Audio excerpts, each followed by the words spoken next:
Welcome to Auction Version 4, the latest event management software tool from Auction Systems. In this second tutorial in the Winning Bid section of the EventNight series, I will show you the Winning Bid entry screen. This is the Winning Bid entry screen. On the top is the ribbon we discussed in the previous tutorial. On the left side of the screen is a list of items, and on the right we have a list of potential purchasers or bidders. Down the center is the winning bid entry form, and then a register showing the winning bid or bids for a selected item, and a panel for configuring preferences.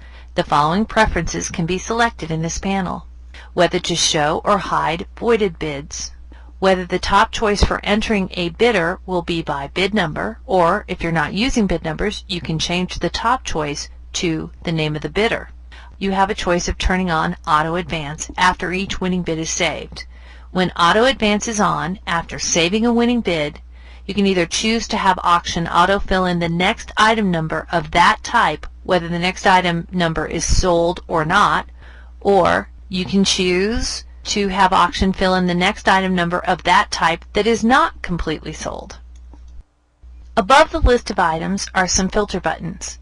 The default list that shows is the first button, which is All Items that can be purchased in the bid board or super silent, retail, silent, and live item types. The second button when selected is to show only unsold items and items that can be purchased by more than one bidder that still have at least one unit unsold. The last filter button is to show only completely sold items. If you're not sure about an item number, to find an item, you can start typing in a word that's in the item's short description, and Auction will filter the list to only the items that have that word in their short description. But Auction will only look at all items if the All Items icon is selected. If the remaining units or the sold icon is selected, Auction will only search that specific list for matches. Right-click on any item in the list to change or modify anything in the item entry form for that item. The right side of the screen is a list of potential bidders, and by default the list of names shown is participants, which include people that have a bid number, and people who are marked as attending even if they don't have a bid number, and people who have already purchased items even without a bid number. The first icon is for all names.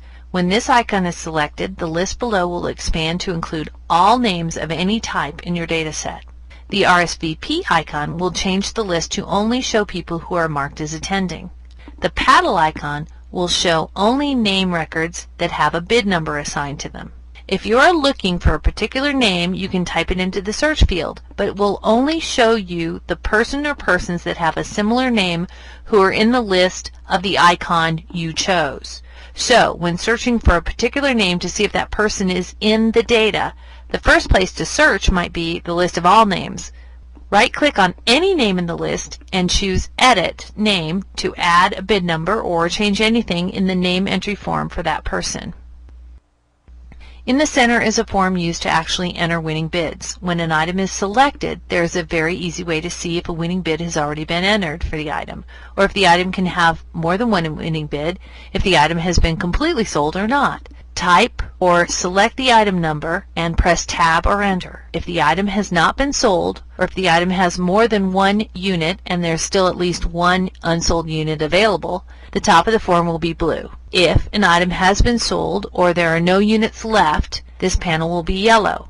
Whether the panel is blue or yellow, it will have a summary of the item including the item number, the short description, the number of winning bids allowed, and if any units have sold, and if there are any units remaining.